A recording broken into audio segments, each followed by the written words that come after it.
Before I start this narration of Cyborg Assassin 2, written by me, Raina Ye, and narrated by me, Raina Ye, in 2022, I would like to just mention that I may pause here and there because this is my final edit. It's my final read-through edit, so it's not going to be as good as an audiobook. I'll try my best not to do that, but there will be places where I do notice maybe a couple of typos, or perhaps I've used the same word twice in the beginning of a paragraph that's not dialogue or something, so I do apologise for that.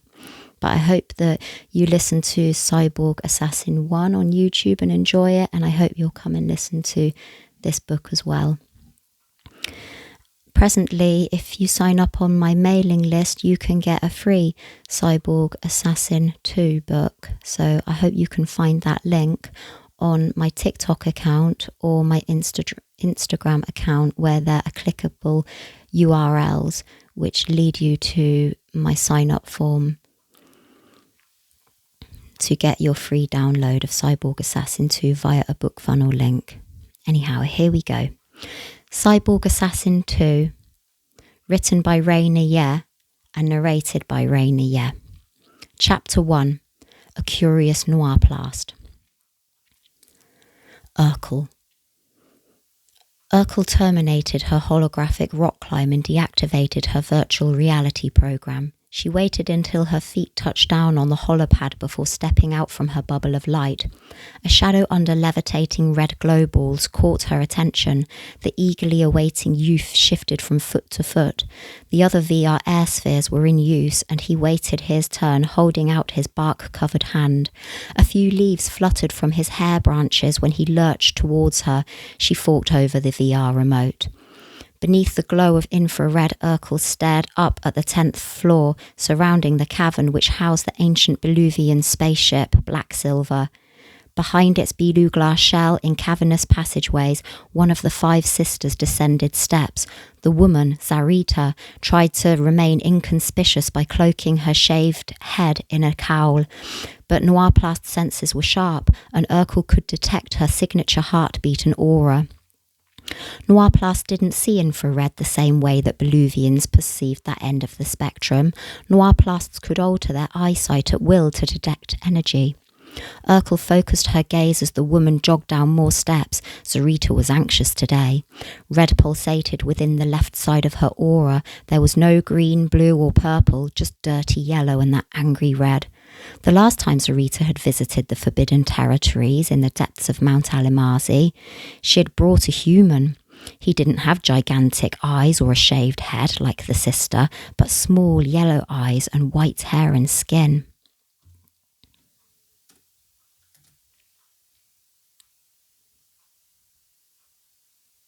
Zarita had appeared anxious then too, but this time she was travelling down to the depths of the secret habitat, not up. An arch expanded in the transparent shell, and Zarita entered the spaceship's ground floor where Noirplasts communed.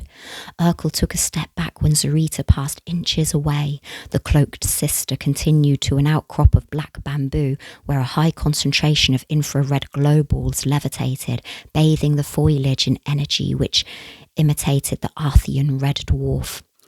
The Noirplast Urkel tiptoed down the leafy passageway and peeped around the corner. There were a few domes here. The smallest dome was a library which housed virtual reality programs for education and entertainment. A large dome was used by electronic engineers and maintenance staff. And the largest of the 3 harvested Noirplast saplings. Zarita halted at the entrance of the nursery. After talking to a security guard, she went inside. Perhaps the sister was cooing over the sweet baby saplings and tending to them with water and songs. They'd still be in their plant pots, unharvested. Too small and underdeveloped, they'd have to wait for a few more moon cycles until they were pulled from the soil and taken to their mothers for breastfeeding. Once they were old enough and their root tips developed, they'd feed on wet soil and nutrient solution like everyone else. Urkel scurried away from the garden when Zarita exited the nursery with a large container fastened to a hoverboard. The woman strode through the arena and the box levitated behind her.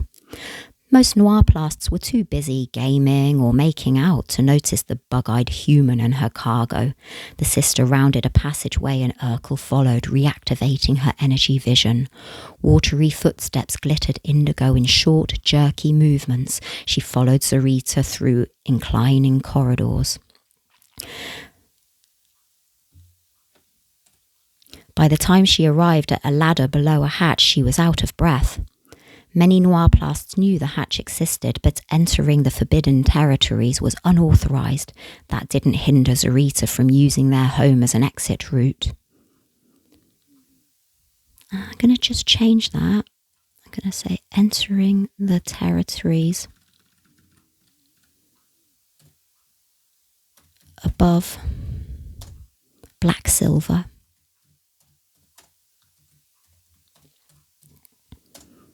No, let's say, but entering the territories outside of Black Silver was unauthorized. That didn't hinder Zarita from using their home as an exit route. Curiosity morphed into anger. The nerve. Why should Urkel be the criminal? She had to see the sky.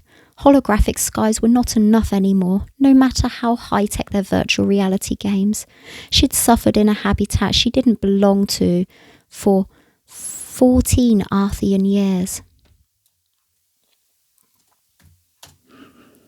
And it was time to have an adventure. Zarita and the box were now above ground. Urkel waited a while before ascending the ladder. She pushed the hatch, but it wouldn't budge. She viewed the combination pad. 4 keys had been pressed multiple times. The fingerprints glowed blue with Urkel's energy vision. There was the brightest by a fraction, 3 was the brightest by a fraction, and 8 was the dimmest. 8 had been pressed first, followed by a 2, a 6, and a 5. Any noirplast could escape. So why haven't they? A headache set in, because the chairman and his Beluvian scientists dictate what we can and can't do. Urkel typed the combination and the hatch clicked open.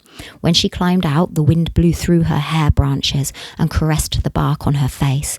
She finally stood on the top of Mount Alimazi. This had only ever been a daydream. Now it was real. Now she was a brave adventurer. A thick powdery substance lay over the ground and trees. She'd seen snow in the winter VR games. With eyesight for dwellers of white sun worlds, the snow would appear pink under 2 red moons and countless white stars. For humans and noirplasts of red sun worlds, there were many colours. I might actually write for humans and noirplasts of the or of this red sun world, there were many colours within the infrared, and the snow would appear white.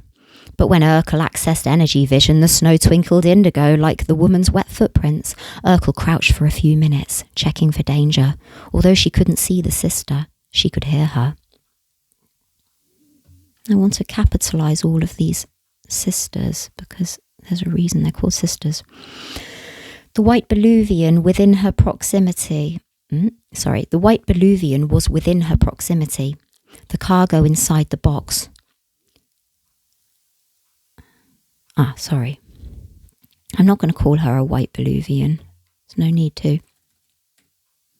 Let's write the Beluvian sister, because this could be a new word for some people. The Beluvian sister was within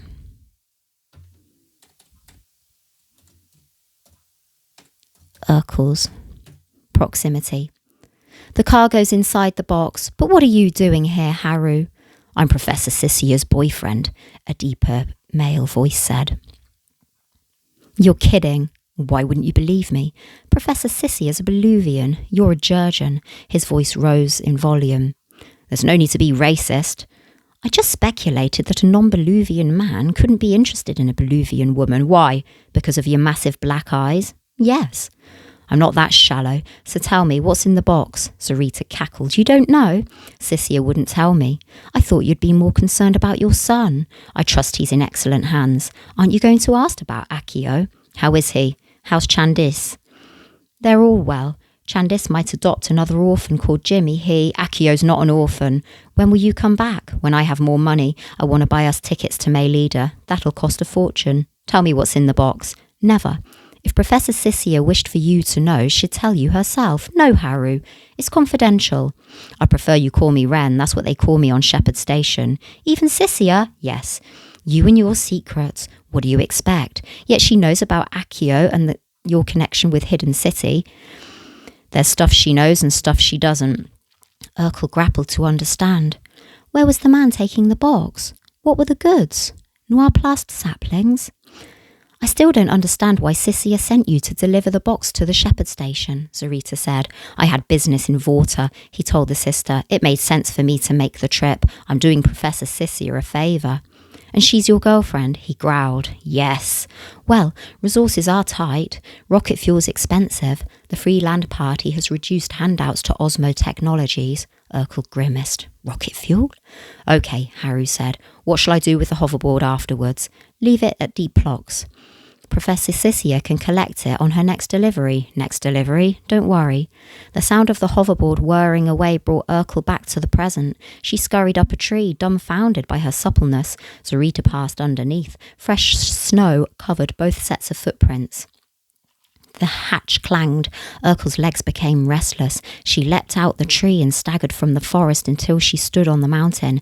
She spread her arms, stretching her fingers towards the stars, and whirled with gratitude. It's so beautiful.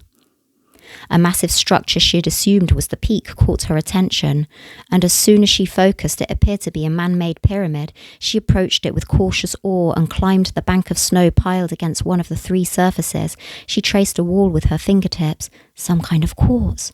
With her eyes on normal mode, the pyramid appeared dark purple, but with energetic eyesight, it glowed in rainbow spirals. Goosebumps slid along the back of her neck before she tumbled down the snowbank and backed away. A frozen lake rested on the other side of the monolith, facing the edge of the cliff. Beyond that, an immense snowy valley stretched into the horizon. She did a double take at three snaking pathways on the plain. What were the things down there? Focusing, she zoomed in. 3 vehicles with apparatus attached to their fronts shoved snow from the roads. A war tank followed each snowplow. She'd been taught about the Dawn Republic. Residents of Black Silver and Hidden City stayed out of sight from the communists. She sat and scrutinized the stars. If she was an animal, being naked in the snow would make her cold, but Noirplasts were part tree and didn't feel hot or cold.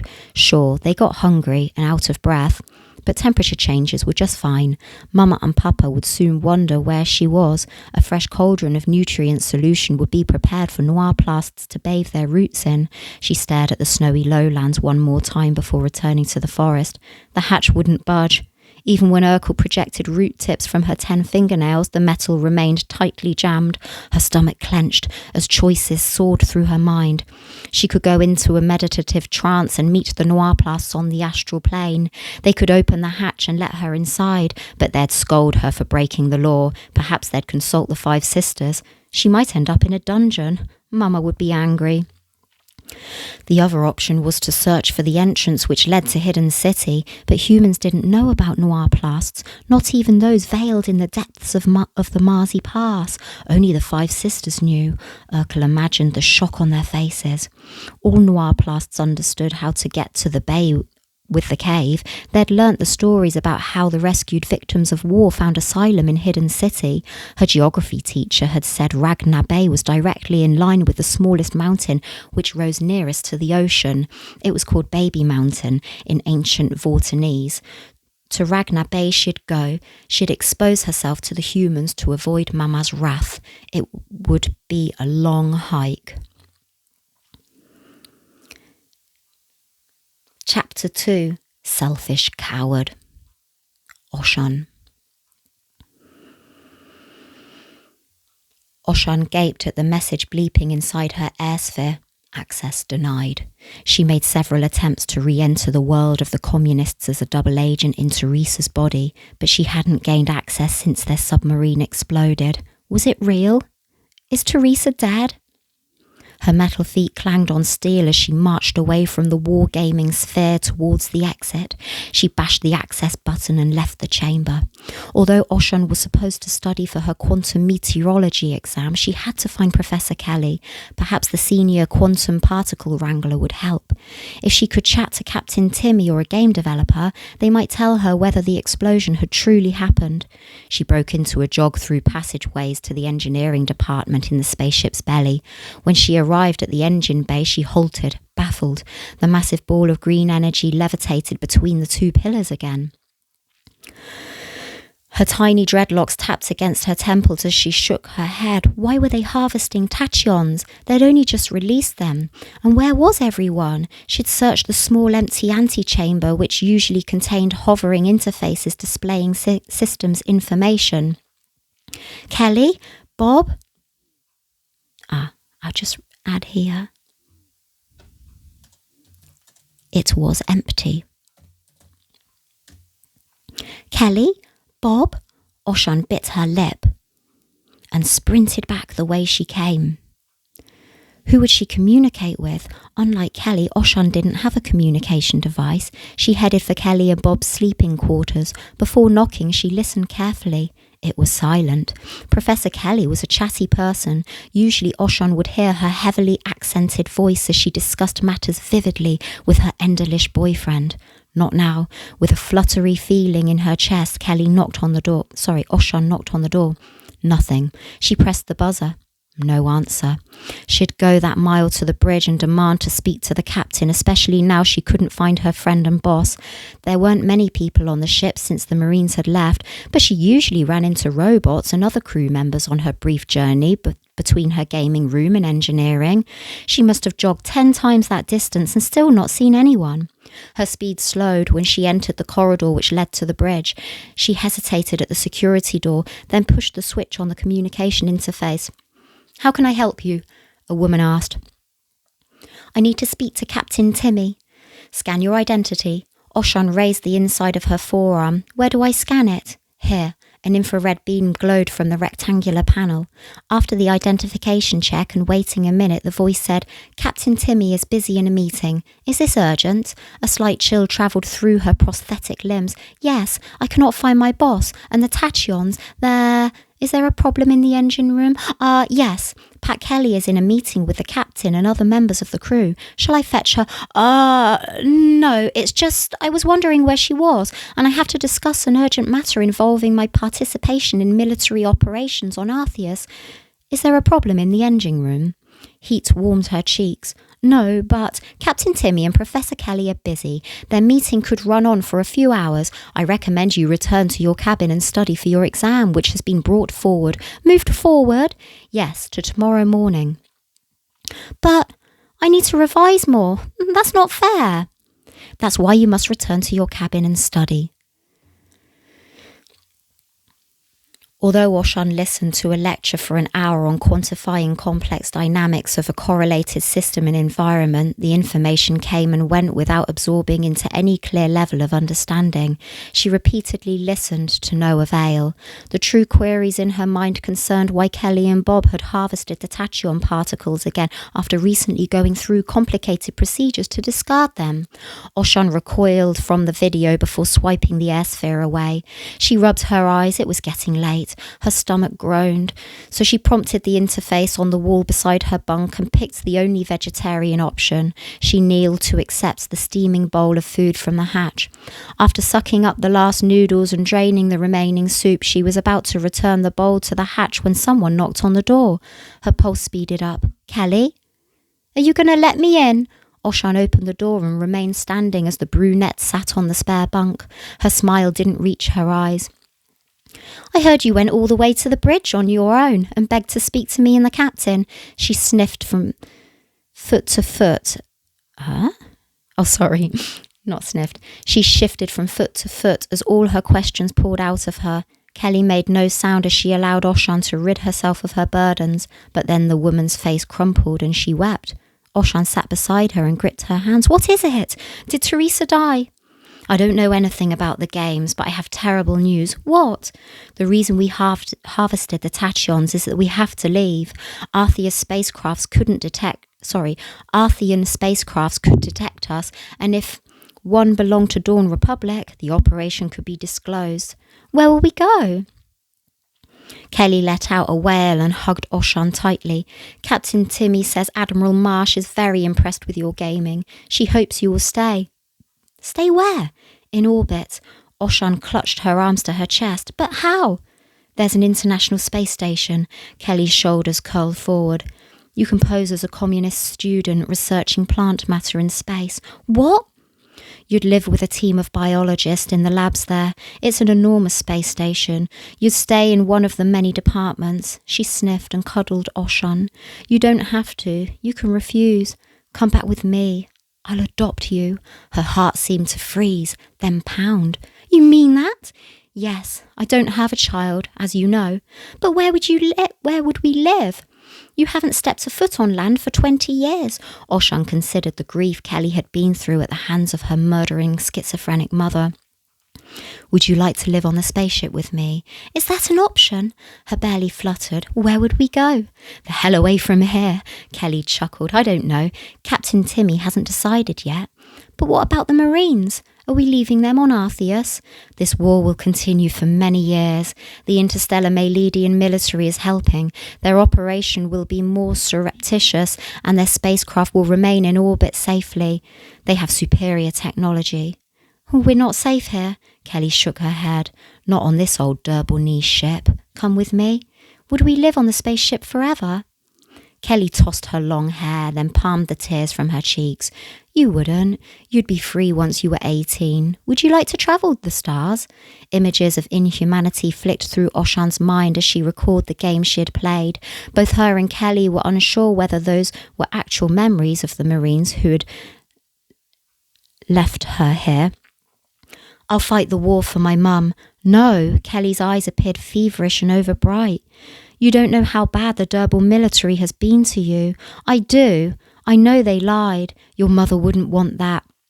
She'd tell me to follow my dreams. This is what I've been dreaming about. It's only because of the VR simulations they put you through during cryosleep. You don't mean that. I have nothing to lose. Kelly's chin trembled. You're just a kid. I can be your mother or big sister. We get on so well. Your mother would want you to find love and a family. Bob could be your dad. I don't even know Bob. We rarely speak. I can leave him. Kelly's voice was choked with emotion. We can get transferred to another ship. I'm allowed to do that. You'd leave Bob for me? I told you. You're the daughter I never had. Sure, I missed your birth and bringing you up to become... it says teenager here, but she's 12. And bringing you up to become a 12-year-old. But I can make up for lost time. You're not my mum. An overall feeling of weakness took over her. I'll be your big sister. I'd never try to replace her. It sounds good, but these exams are annoying. I don't want to be a particle wrangler. Don't go to the space station. You could die. I'm prepared to. Your cybernetic implants are expensive. That's why they want you to stay. Kelly sat on the floor and rested her hands on Oshun's metal knees. Those slugs. What? If I tell you, they could imprison me or worse. What about the slugs? Will you promise not to tell? They could kill me if I do. Okay, I promise. Tell me. Those slugs are a strategy maybe I'll write Durble knees. Sorry. Those slugs are a strategy the Durble-Knees division used to transform the best gamers into cyborg troops. They get paid a lot for supplying the Mayleedians with cyborgs. Oshun's insides quivered, even her biosynthetic muscles. What? They've done it before on this ship. And you knew? Yes, but there was nothing I could do. You could have told the authorities. How could I do that? Her eyes darted between Oshun and the door. I don't know which ones are in on it. So you kept quiet to save your life? She had trouble swallowing. I never meant to. I just got on with my job. How could you? Oshun lunged out of bed, bashed on the exit button and sprinted towards the bridge, passing humans and robots along the way. She ran at full speed, realising for the first time she could race incredibly fast as a cyborg. Oshun had time to consider things as she darted. I use darted quite a lot. Let's say, as she meandered around passers-by. A mixture of love and hate churned in her stomach for that beautiful yet traumatised particle wrangler. The woman was selfish and weak, and Oshun's stories never ended happily. The war was her destiny now. She would never be a selfish wimp like Kelly. She would live in that space station and, when time allowed, she'd tell the Mayleedians about the